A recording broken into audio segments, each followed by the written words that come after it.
ఇక జూబ్లీహిల్స్ బైపోల్కు ఇవాళ నోటిఫికేషన్ విడుదలవుతా ఉంది.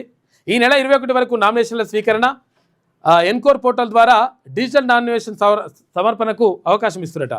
ఈ నెల 22న నామినేషన్ల పరిశీలన, 24 వరకు విత్డ్రాకు ఛాన్స్ ఉన్నది. వచ్చే నెల 11న ఎలక్షన్, 14లో రిజల్ట్స్ ఉంటాయి. జూబ్లీహిల్స్ అసెంబ్లీ నియోజకవర్గం బై ఎలక్షన్ కోసం ఎన్నికల సంఘం సోమవారం నోటిఫికేషన్ విడుదల చేయనున్నది. ఇవాళ ఈ నెల 21 వరకు నామినేషన్ల స్వీకరణ కొనసాగుతుంది. ఈ వ్యవధిలో ప్రభుత్వ సెలవు దినాలు మినహా అన్ని రోజుల్లో అభ్యర్థులు తమ నామినేషన్లు షేక్పేట ఎంఆర్ఓ కార్యాలయంలో ఏర్పాటు చేసిన రిటర్నింగ్ ఆఫీసులో సమర్పించవచ్చు. ఎన్నికల అధికారులు నామినేషన్ల ప్రక్రియ సక్రమంగా జరిగేలా అన్ని ఏర్పాట్లు పూర్తి చేశారు.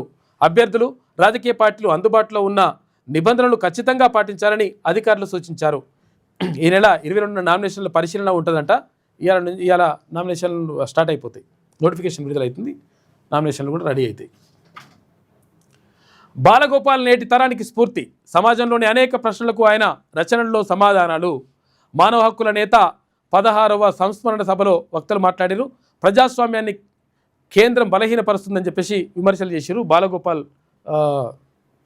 గొప్ప గొప్ప రచనలు రాసిండు. ఆయన మొత్తం కూడా ప్రజల కోసమే జీవితాన్ని అంకితం చేసిండు.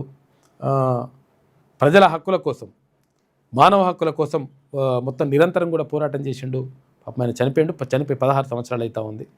దానికి సంబంధించి సంస్మరణ సభ పెట్టినట్టున్నారు. మీ వ్యాపారం అభివృద్ధి కావాలని కోరుకుంటున్నారా? అయితే వెంటనే క్యూనస్ని సంప్రదించండి.